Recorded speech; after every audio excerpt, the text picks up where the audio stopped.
Hello and welcome to the 18 WJTS News for this Monday, July 29th. Thank you so much for joining us tonight. I'm Joey Rehl reporting. At approximately 2 a.m. on Sunday, Spencer County Sheriff's Office deputies responded to an incident on River Road near the Blue Bridge involving an altercation that resulted in a shooting. A known male juvenile has been identified as the perpetrator. The victim has been transported to a nearby hospital in critical condition. Detectives from the Indiana State Police and the Spencer County Sheriff's Office are currently investigating as the case remains active. A Kentucky minor was arrested in Perry County on attempted murder following a shooting. At around 8 p.m. on Saturday night, the Perry County Sheriff's Office responded to reports of shots fired at Rainbow Lake in Derby. Upon investigation, it was discovered that two individuals had suffered suspected gunshot injuries from shots fired at Rainbow Lake. A third individual had also suffered minor injuries from broken glass. Two minors were transported to area hospitals for their injuries. The Perry County Sheriff's Office later located two vehicles that were involved in the shooting leaving the area. A male juvenile from Kentucky was arrested and transported to a juvenile facility. The juvenile is facing charges of attempted murder, aggravated battery, battery with a deadly weapon, battery resulting in serious bodily injury, criminal recklessness, pointing a firearm, dealing marijuana, and possession of marijuana. No names are being released since most of the individuals involved were minors. The Indiana State Police was contacted for the investigation into the shooting, and the case is still being investigated. A Jasper man is facing battery and intimidation charges. Early Sunday morning, the Jasper Police Department received a report of an ongoing physical fight occurring on Jackson Street. Two male subjects were detained when officers arrived on the scene, with one identified as 45-year-old Robert McKinney of Jasper. Upon investigation, it was found McKinney had made threats and attempted to grab another male subject. The male subject then defended themselves and asked someone to call 911. McKinney was booked into the DuBois County Security Center and is facing charges of battery, disorderly conduct, intimidation, and public intoxication. A special session of the Jasper City Council was held at City Hall on Monday morning to discuss the future of the Indiana Desk Building and the tax credits it will need to proceed in its development. Resolution 2024-15 is a resolution of the Jasper Common Council that confirms the designation of a portion of the city as an economic revitalization area and approves a statement of benefits. This resolution will be the start of a lengthy process for the privately owned companies involved, Crimp Corporation and Flaherty & Collins Properties, to obtain all tax credits required to develop the Indiana Desk District in the area of 13th and Mill Streets in Jasper.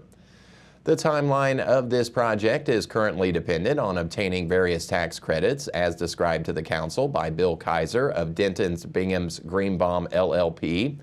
Until all financials are in order for this project, the Crimp Corporation does not see construction beginning any sooner than fall of 2025.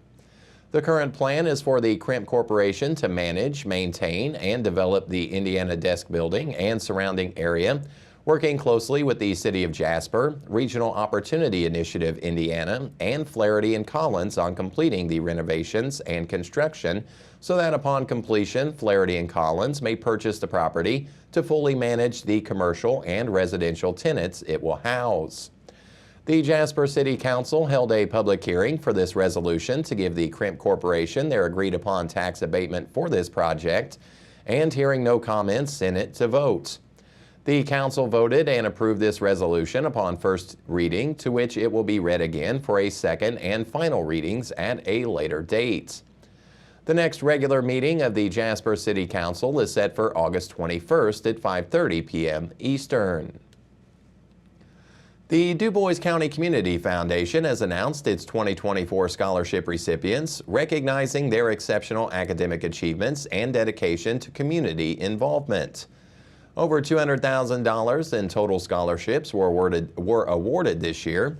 These were funded by approximately 40 scholarship endowments established by local donors. The Community Foundation Scholarship Program aims to broaden opportunities and increase access to post-secondary education for local youth. To see the full list of scholarship recipients, you can visit our website.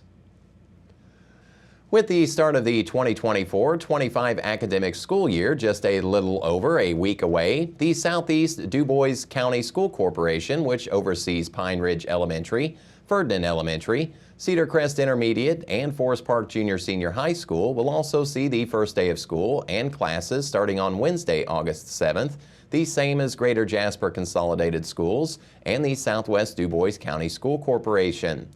Here is a list of back-to-school related events happening in this district. Ferdinand Elementary will host an open house on Monday, August 5th from 5 until 6:30 p.m. This opportunity will allow families to come and meet your student's teacher, tour the classrooms in school, put money in your child's lunch accounts, and get answers to any questions you may have. Ferdinand Elementary is also changing student drop-offs for the new school year. Doors will now be open at 7:30 a.m. for all students and bus and car riders to be dropped off between 7:30 and 7:45 a.m. Cedar Crest Intermediate buses will leave the parking lot for the trip to Brettsville at 7:35 a.m. as normal. Pine Ridge Elementary School will host Parent Night on Thursday, August 1st. The doors will open early for families needing access to a computer or help with online registration. The K-2 teachers have specific information they would like to go through with parents, and afterwards the rest of the evening will be in open house format. Pine Ridge Elementary Principal Carl Henson and the school nurse will also be at the Parent Night to meet parents and answer any questions. Doors open for this event at 5:30 p.m. Forest Park Junior-Senior High School is also holding an open house just like Ferdinand Elementary School on Monday, August 5th at 5 p.m. Various teachers and staff will be on hand to assist incoming junior and senior high students and parents with questions and concerns. A boil advisory was announced early Sunday afternoon for portions of Crawford County. The boil advisory affects customers on Pilot Knob Road and Jenkins Road and is in effect until further notice. Residents are asked to boil their water for 5 minutes before consumption. Tours and demonstrations are set to take place during the Strassenfest on Saturday, August 3rd at the Alexander Schoolhouse, Jasper City Mill, Schaefer Barn, and the Spirit of Jasper Train. The Alexander one-room schoolhouse will be open for tours from 9 a.m. until 3 p.m. with a special movie, Banished into Paradise, to be played on repeat from 11 a.m. to 1 p.m. The Jasper City Mill will be open from 9 a.m. until 5 p.m. with live music played on the porch by Jed Gilliam and the Sweet Water Band from noon until 3. The Schaefer Barn rooms, including the display room, will be open from 10 a.m. until 2 p.m. with demonstrations of stone cutting from 11 a.m. until 1 p.m. and cross-cut sawing. The Spirit of Jasper train will have 1-hour rides with snacks and a cash bar available on board. Departure times are set for 11 a.m., 12:30 p.m., 2 o'clock, 3:30 p.m., 5, and 6:30. Tickets are $10 per person and can be reserved online at spiritofjaspertrain.com. On Thursday, the Indiana Arts Commission announced it has awarded $15,745 to Jasper Community Arts through the Arts Organization Support Grant Program. During its June 14th quarterly business meeting, the Commission approved funding recommendations for the Arts Project Support and Arts Organization Support grant programs. Between the two grant programs, 338 organizations in 77 Indiana counties are receiving funding. Funding for the Indiana Arts Commission and its programs is provided by the Indiana General Assembly and the National Endowment for the Arts, a federal agency. The DuBois County Election Board has announced that they will convene a public meeting at 7:30 a.m. on July 30th in the DuBois County Clerk's office at 1 Courthouse Square in Jasper. For more information, you can contact the DuBois County Clerk's office. The DuBois County Solid Waste District has announced they will hold their annual Agriculture Recycling Day on Wednesday, July 31st from 8 a.m. until noon at the district's Process Center. DuBois County farmers and land managers can bring their empty, triple-rinsed pesticide containers with lids off to be recycled. Bulk waste motor oil will not be accepted at this year's event. The event is during regular public hours, so items accepted on a daily basis will also be accepted. Farmers and land managers can call the office or check out their Facebook page for additional information on the event. And that's a look at news here on 18 WJTS TV. We will be back with a check of your weather forecast right after this.